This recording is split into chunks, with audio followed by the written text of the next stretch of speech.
The climb.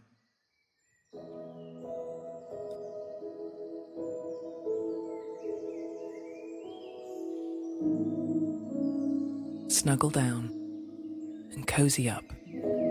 For tonight, your adventure takes you on the dizzying journey of the climb.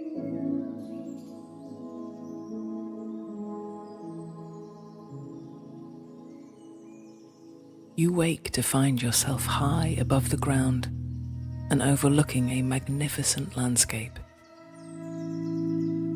Far beneath you, the still surface of the lake reflects the majestic mountain you are standing on. Its outline is clearly visible against the background of a perfect azure sky.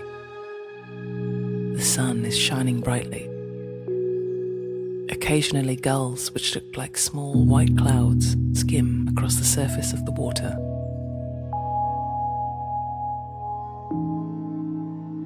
You are standing on a small wooden platform, no bigger than a paving slab. It juts precariously from the wall of rock, but feels secure beneath your feet. You're wearing climbing shoes. They look like ordinary trainers, but the soles are extremely thin, allowing you to feel the rock as though you are wearing no shoes at all. Made from rubber, they have an immense grip. Your hands are bare, save only for the chalk dust you apply from a small pouch that hangs from your waist. Although you are surrounded by the cold air found at high altitudes, climbing is hard work, and as your hands begin to sweat, they will slip. You will need the chalk to dry them. With a final check to make sure your climbing harness is tight and the safety rope is secure, you turn your attention to your task, the climb.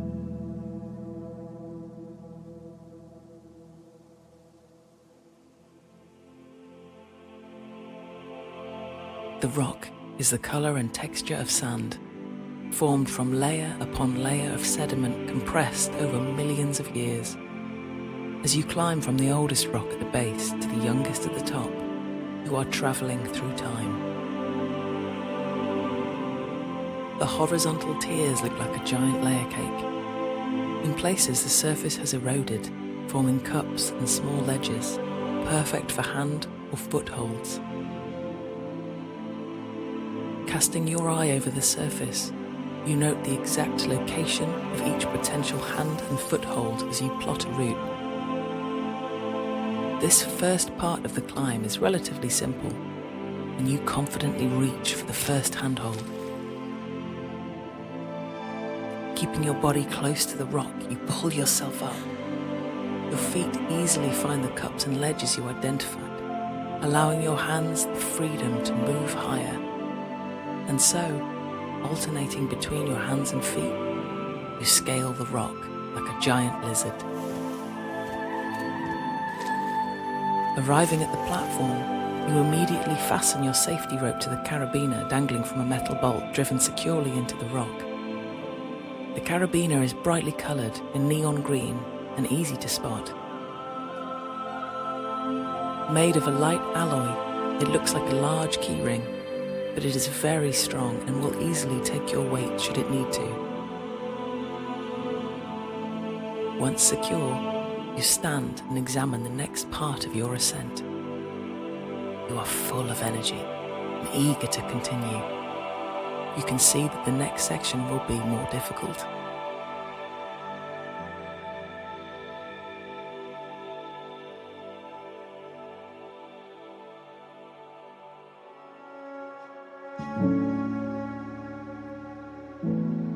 Climbing steadily, you reach the first of the awkward handholds. You are positioned with both hands clutching a small indentation immediately in front of your chest. Both of your feet are together on a small ledge, and you are standing bolt upright. This position is difficult to hold, and it pushes you away from the rock face. You are careful not to lean back too far so as to not lose your grip.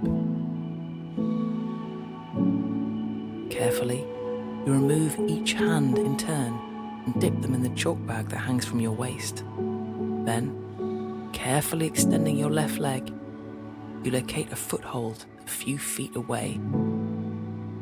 Transferring your weight onto your left foot, you force your body to pivot around like the hands of a clock.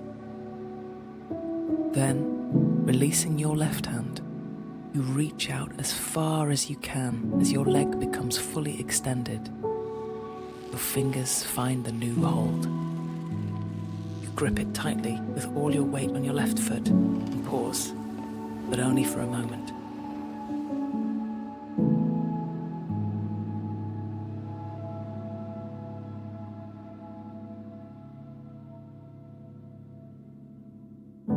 With your right foot dangling free, your right hand joins your left, and you automatically reach for the next hold. This one is much closer and deeper, and you can grip it with your whole hand, making you feel very secure. After a few moments rest, you chalk each hand again, locate a new hold for your right foot, and continue on your way.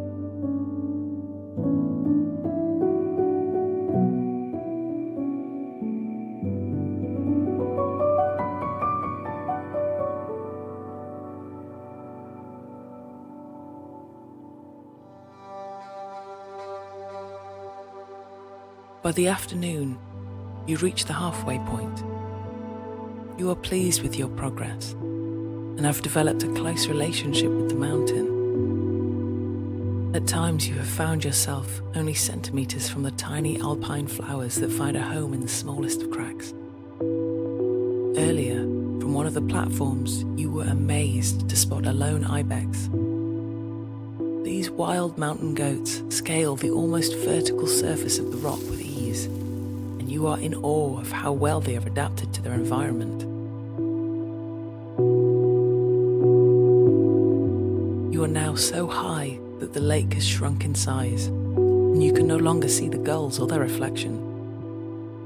Occasionally you come across an abandoned nest and wondered what might happen if it were occupied by some fearsome parent protecting its young. Turning your thoughts back to the climb, you are aware that you are approaching the most difficult section, or pitch. Each one has been progressively more difficult than the one before, and you are reaching the limits of what you are capable of. The rock is eroding significantly, and the handholds are covered in dust and debris.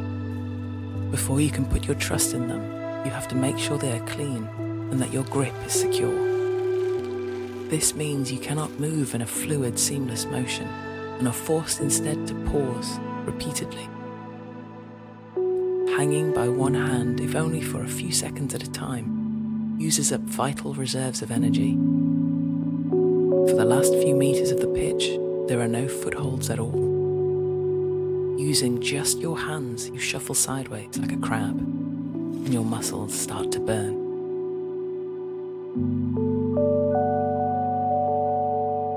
Your legs dangle beneath you in a vast empty space of sky, heavy as lead, and you feel your muscles being drained of all their strength.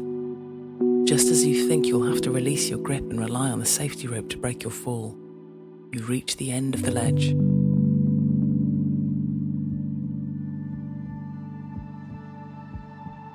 With an enormous effort, you manage to haul yourself onto the wooden platform, where, once secured to the carabiner, you are exhausted and your heart is thumping in your chest.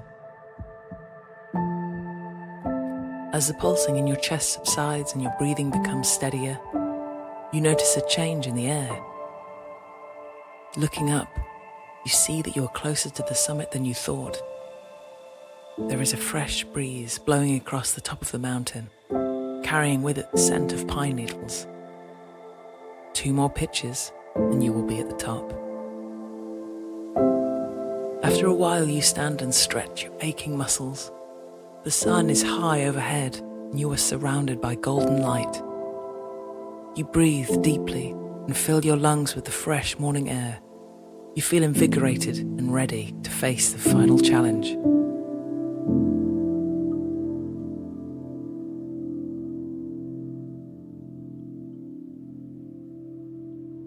To your surprise, the next pitch is easy. There are plenty of places to use as holds, and you make rapid progress towards the final platform. Grasping the wooden edge, you are reassured by its rough surface. It provides plenty of grip, and you pull yourself up into a standing position. With your safety rope secured to the carabiner, you walk to the very edge of the platform. From here, the sky is a vast ocean of air. You raise your arms wide, close your eyes, and feel like you are flying. Full of confidence and renewed energy, you turn to plot a course on the final pitch.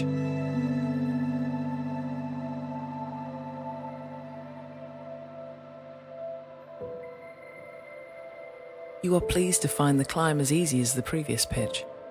The handholds are frequent, and there are numerous ledges for your feet.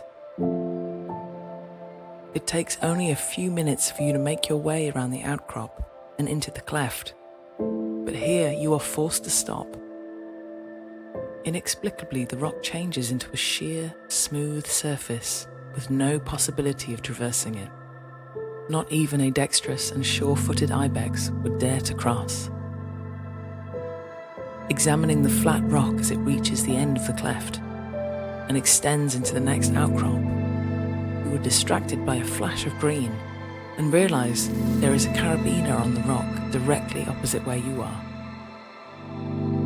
Here the rock returns to its eroded condition, and you can see that this is the way that you must go. There is no alternative but to cross the gap. It is only a meter wide, but demands a risky maneuver.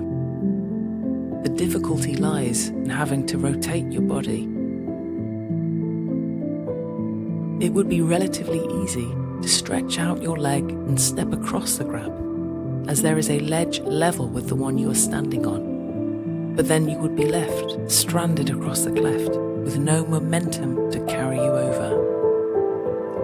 It would be better if the opposite ledge were lower. Then gravity would carry you across. You realize that you will have to step across and let go at the same time. By throwing your arm out towards the opposite wall, you should generate enough momentum to take you across, but you will have to grab the carabiner immediately before your own weight pulls you away from the vertical surface. Should that happen, you will fall at least twice your height before the safety rope takes up the slack. You dip your hands in chalk and ready yourself for the maneuver.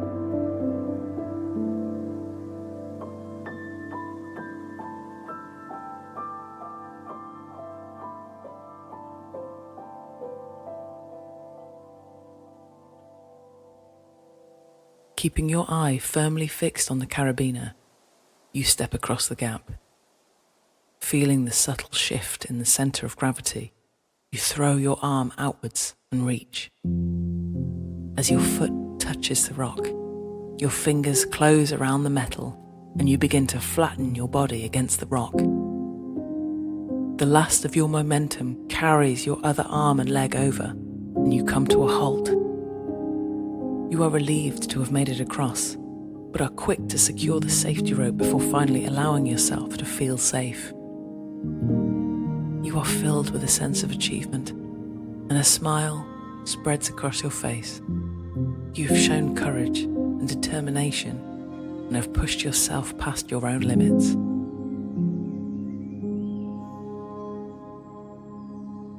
You have to repeat this maneuver twice more as you follow the zigzag of the mountain, but eventually you find the vertical surface begins to level out.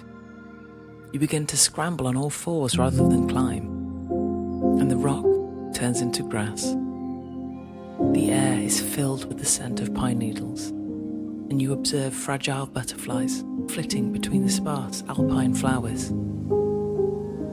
Finally, you stop and lay down on the cooling ground. The sun is approaching the horizon, and the shadows of the pine trees are long and dark.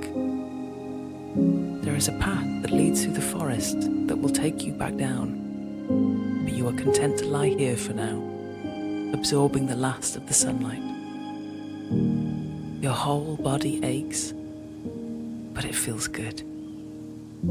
It comes from having pushed yourself further than you thought possible and achieving something extraordinary. As you stare into the endless blue of a vast sky, your muscles relax, your breathing slows, and you begin to feel yourself getting tired. Now the day is coming to an end. You begin to appreciate how far you have come. You've learned about the mountain, you've climbed higher than the birds soar, and you've seen the world from a different perspective. It's a beautiful place, and you are grateful to have made it safely. You're tired now.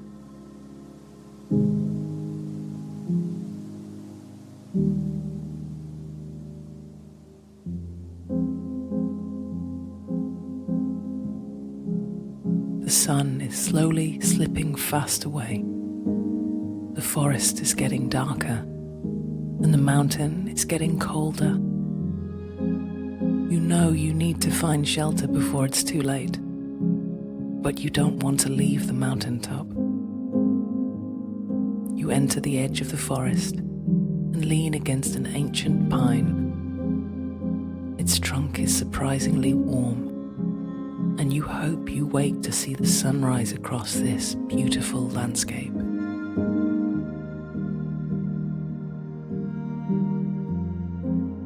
As you think of the next day, your body feels heavy and tired. Close your eyes and drift away, awaiting your next adventure.